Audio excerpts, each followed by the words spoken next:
got a lot of great friends here. It's always fun coming back to Knoxville, a place where I attended UT and graduated on time barely, but really enjoyed it and made most of my closest friends in life were made while I was here at UT. So it's great to be back here. A lot of you have gotten known since my service in the United States Senate, but I don't think there's anything that I like doing more than talking to a chamber group like this. I know that each of you care deeply about the economy, and I know, unfortunately, more and more what we do in Washington affects you in a big way. So I'm glad to be able to talk with you today. I thank you for your interest in the Chamber of Commerce and what Mike Edwards and his team are doing to promote Knoxville. Y'all have done an outstanding job in doing that. I think many of you know I used to be the mayor of Chattanooga, and Mike Edwards is a long-term friend of mine, and we talked a great deal. And I think actually y'all just received a national award, didn't you, for being one of the best chambers in the nation, or the best chamber in the nation? So congratulations.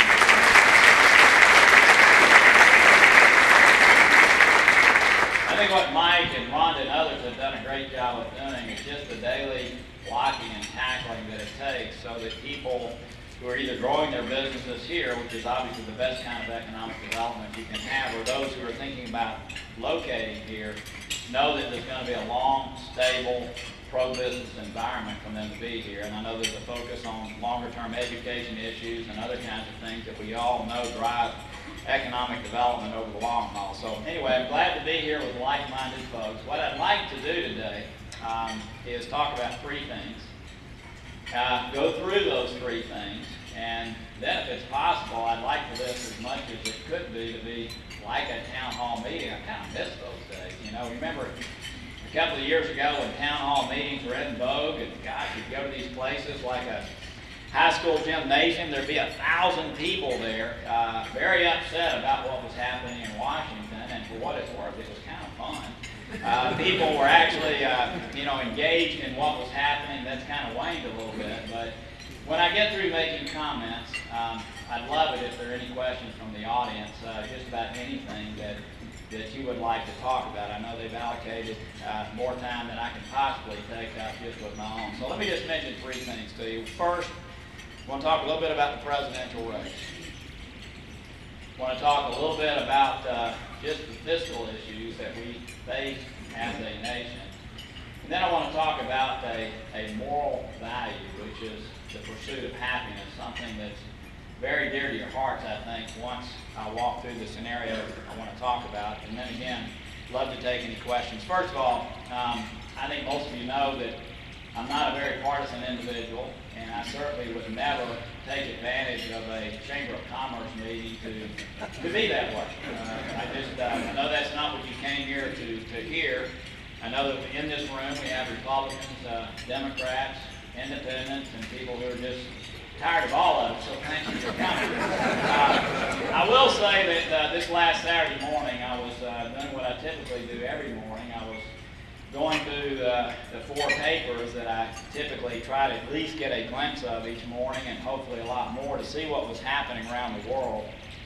And I had the television on. I can't do two things at once, so I had the volume off, but the streamers were coming across the bottom. And early in the morning, it was announced that Paul Ryan was going to be the vice presidential person for the Republican nominee. For what it's worth, I came up out of my chair from a sit about 3 feet off the floor. I was just so excited. And I'm not here to advertise Paul Ryan, which would make this partisan. What I am excited about finally is it looks like this presidential race is going to be about issues that we really care about. And that was what was most exciting to me about having Paul Ryan as the Republican nominee. It seems to me that up until this point in time, the presidential race has been about things that none of us care about mostly, personality issues or things that happened 15 or 20 years ago. I think most of us know that, thankfully my race hasn't been about that, Mike, I'm just kidding. But, I think most of us know that this is probably the most important presidential race since 1980. I really believe that to be the case. People are always talking about the importance of of presidential races, but I think this is the most important one since 1980.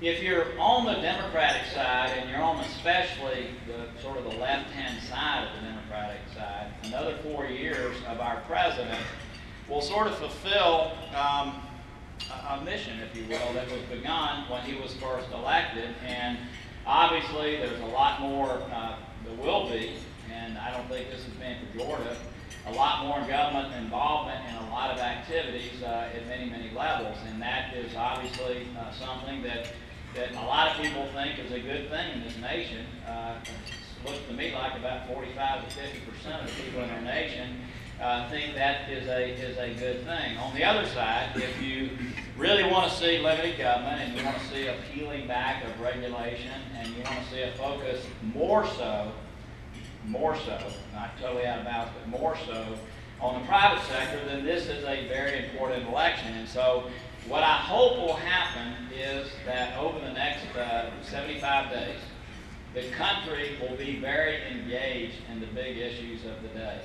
From my perspective, and I'll move to the second point, the biggest issue that our nation faces today, by far, and it dwarfs everything else, it just dwarfs every other issue that our nation faces, is the fiscal dilemma that we find ourselves in. We, unfortunately, in Washington are having a lot of quarterly board meetings. I was saying this to the media earlier. A lot of companies around America are beginning to have at least one of their quarterly board meetings in Washington. And I think that's kind of scary. But the reason they're doing it is because the policies that are coming out of Washington affect their companies so much. Because of the background that I've had, where I spent a big part of my life in the business sector, I am invited to a lot of those board meetings to just sit down and hear from them what their concerns are, but also mostly for them to hear from me what I think is going to be happening over the next period of time. I will tell you to a person, and these are major companies mostly that most of you know about in a big way. Most of them, well, every one of them so far has told me the biggest issue that they are concerned about is whether Washington is going to get a handle on the fiscal issues, the deficits that we're running, get things more in balance, and deal with this on a long-term basis. I know there's a lot of discussion about the taxes at the end of this year, the $5 trillion potential tax increases coming, and I think that is of concern, and I don't want to minimize that. But I would say far greater concern to people is whether Washington is going to get its fiscal house in order. For what it's worth, it's my belief that sometime over the next 6 months to a year and a half, we are going to deal with that issue. I believe it. I believe there's a lot of commonality developing. I know that that may not be what you read in the Wall Street Journal, or the New York Times, or the Financial Times, or other publications you may read, but I believe that there's enough understanding in Washington as to the size of the problem and what the solutions are that we're going to deal with that issue.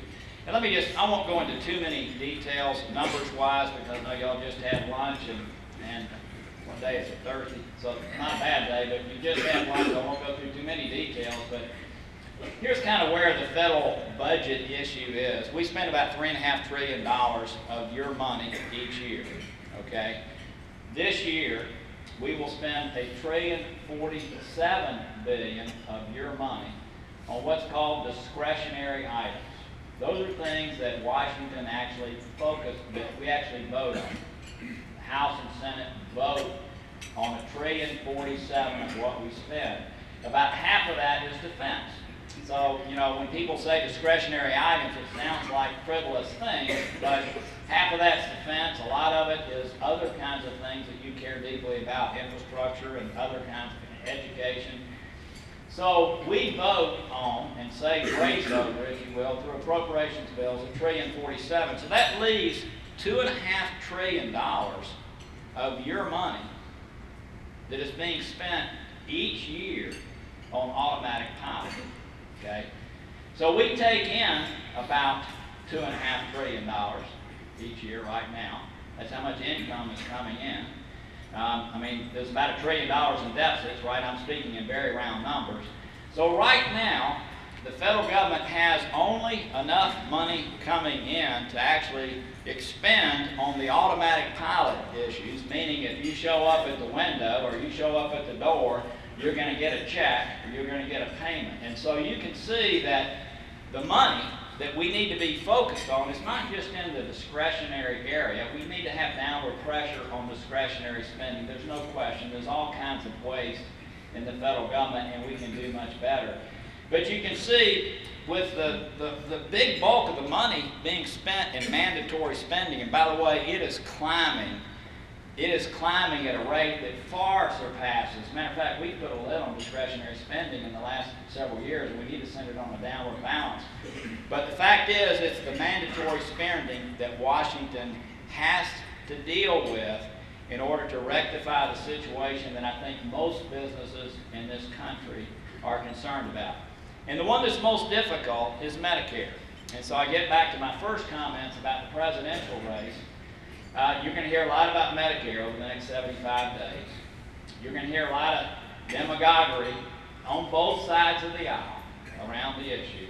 And what I hope will happen is that the American citizen will see the problem and understand the kinds of changes that need to take place. But let me just give you one more little exercise in math. The average American citizen earns $43,500. That's what the average wage earner in America makes. So if you have an average family that has two average wage earners in it, that's $87,000 that family is earning in a year. If that family paid into the Medicare system their entire working life, in other words, as soon as they got out of school, they started working and they stayed employed until the time that they were able to receive Medicare, they would have paid into the Medicare program $119,000 in today's dollars. Okay, that's inflation adjusted $2012. I think most of you know, because most of you are employers or very close to employers, half that money actually comes from the employer, right? So the individual that's working puts half of that money in, the employer puts the other half in. So there's an account, $119,000 paid in on behalf of that family. Now the problem is that that family takes out of the Medicare system in $2012 over their lifetime $357,000. Now I know, especially in this group, you understand that won't work, okay? Matter of fact, let me say it one more time. 119 in, 357 coming out. And you know, a lot of people say, well, you can make that up with volume. Just kidding, of course. The problem is there's a lot of volume on the way. I'm going to turn 60 myself in a very short amount of time. I'm part of the baby boomer generation. So over the next 10 years, you've got another 20 million Americans that are coming on to that formula that I'm just talking about. And by the way, these stats, by the way, every media outlet in the state, I think, has checked my stats, because I say this in almost every setting, and these are real numbers. Nobody's challenged them. The problem is that these numbers continue to grow apart. In other words, it's not getting closer. The next time these numbers come out, there'll actually be a wider spread. And so this is a huge problem. And we as a nation have got to figure out a way to solve this problem without jerking the rug out from under seniors who've depended upon this all of their lives. Now, that's what the debate, that's what I hope, candidly, the debate is about. Because as we've gone through these negotiations, and I think I know every blow that's taking place between the Bowles-Simpson process that I think most of you know, President Obama appointed a commission with Erskine Bowles, a great guy who used to be chief of staff for Bill Clinton, really smart guy, friend of mine, and Alan Simpson, a former Republican senator from Wyoming. Erskine's kind of the straight guy, and Alan's kind of the funny guy. Erskine does most of the work, but they put together They put together some proposals, were not taken up by Congress. I'll just leave it like that. Then we had a super committee process, if you remember, with 6 Republicans and 6 Democrats, half in the House, half in the Senate. I'm pretty aware of most every blow that is taking place in those negotiations. And here's what I would say to you. If as a nation we can come together and solve the Medicare issue, every other issue that we have will be like an elementary issue, and we will deal with this fiscal issue that we have as a nation. But it is by far the most difficult. Social Security's got problems, but we can deal with this. We can deal with Social Security in a much less painful way. So we've got to figure out a way, as Republicans, Democrats, and Independents, as people with lots of different persuasions in this room, we've got to figure out a way as a country to be honest about the problem, first of all. I mean, a big part of, unfortunately, what's happened in recent times is people have been willing to put their head in the sand. And it's a short-term thinking, unfortunately, that we have in Washington, where politicians would rather somebody else deal with the issue after they're gone. But Medicare is going to be insolvent in the year 2022. And if you want to see havoc in America, if you want to see the kind of things that we've seen playing out, unfortunately, on television in Southern Europe, just let this issue go by for a few more years, with us continuing to borrow $1 trillion or spend $1 trillion or more than we take in each year, and see what kind of wall we hit as a country. So I'm going to close on this topic with this point. I've never been more optimistic that we will deal with this issue. I'm thankful that we're having this debate. We have actually, in our office, written a very detailed bill to deal with lots of reforms: Medicaid, Medicare, Social Security, Highway Trust. And I think we've written a bill that will work. And I think we've written a bill that is going to be the way we're going to deal with Medicare once this debate is over and settled. One of the problems that we've had in Washington is we've been debating platitudes. In other words, Bull Simpson, the reason it was so popular is all the details were left out, and it's usually the details. You sit down in a business deal, you can sometimes agree on the 2 or 3 big issues. You get into the details sometimes, and that's what separates people. So what we have done in our office over the last 7.5 months is for me 3 times a week to make tough business decisions for our staff. And we've written a bill that we think deals with our fiscal issues in an important and in a way that we think we can bring both sides together, I might add. And we plan to offer that piece of legislation right after the November election. We realize anything being out there today is going to be demagogued and not solved, but I hope this debate is going to inform America, and I hope that on November the 2nd on, this country will come together and deal with the big issue, the biggest issue we face as a nation. Let me just come to the last point and I'll stop. Our country, in my opinion, has gone through a period of self-doubt since about 2008. We had this financial crisis.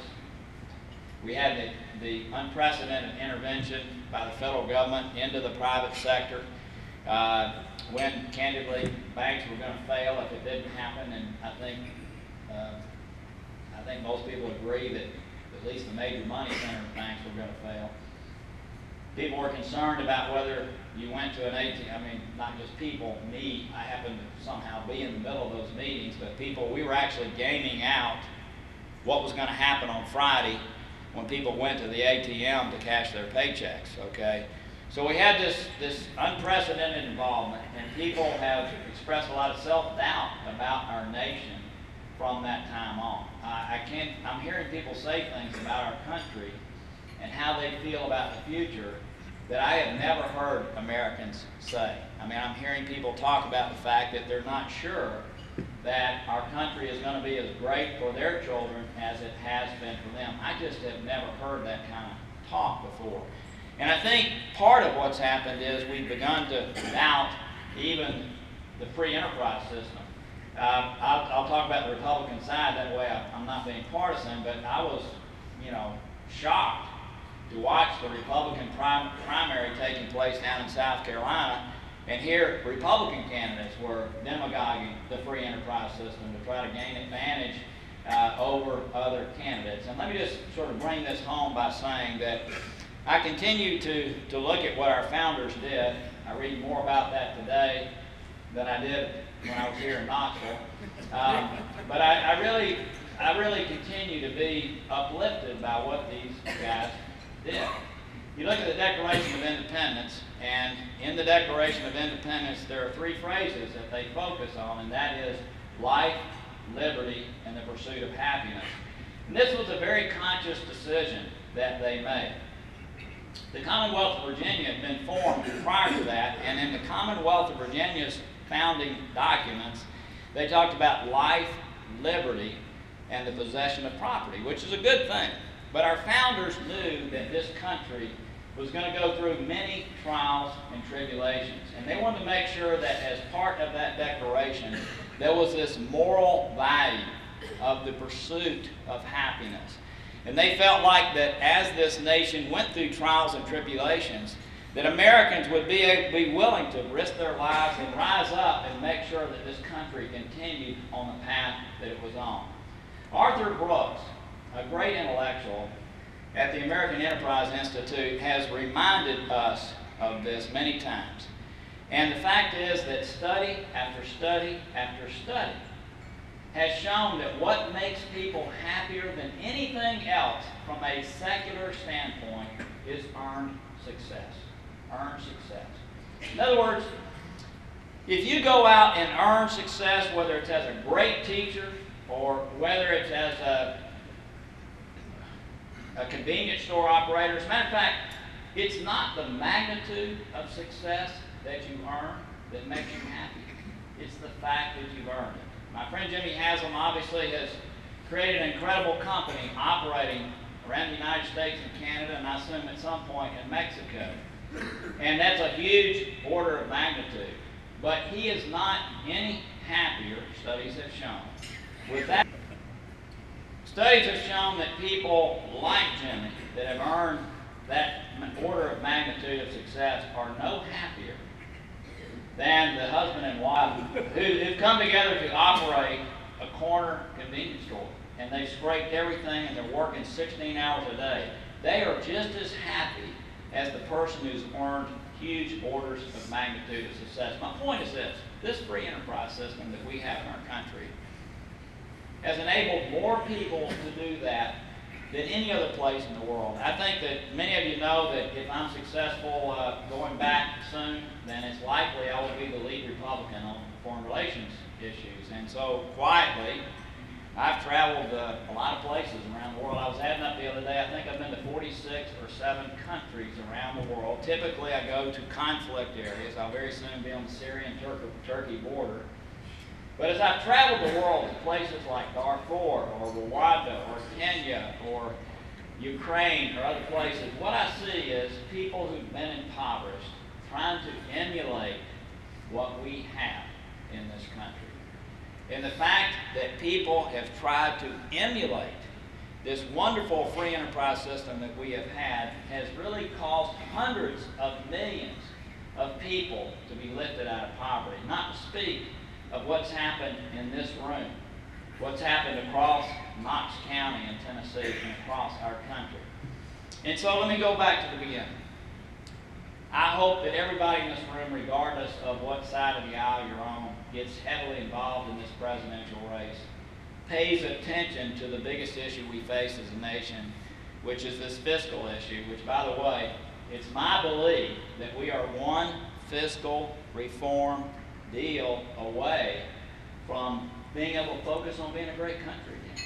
If we can just put this in the rearview mirror, think about where we are as a nation with our energy resources. I mean, who would have thought 2 years ago that in the North American continent, Canada, the U.S., and Mexico, who would have thought that 2 years ago we would be saying that in a decade we have an opportunity to be 100% energy secure? Who would have thought that?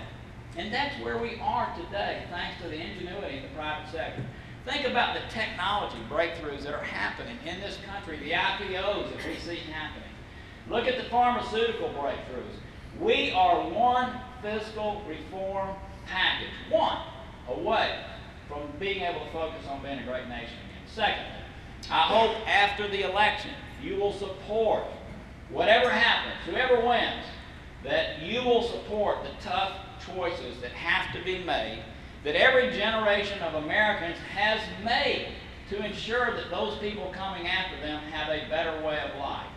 And then thirdly, once we get that behind us, I hope all of us in the room will continue to hold up this great free enterprise system, which allows people to pursue happiness, and again, has caused people to realize their dreams in a way that no other nation has allowed to happen. Thank you.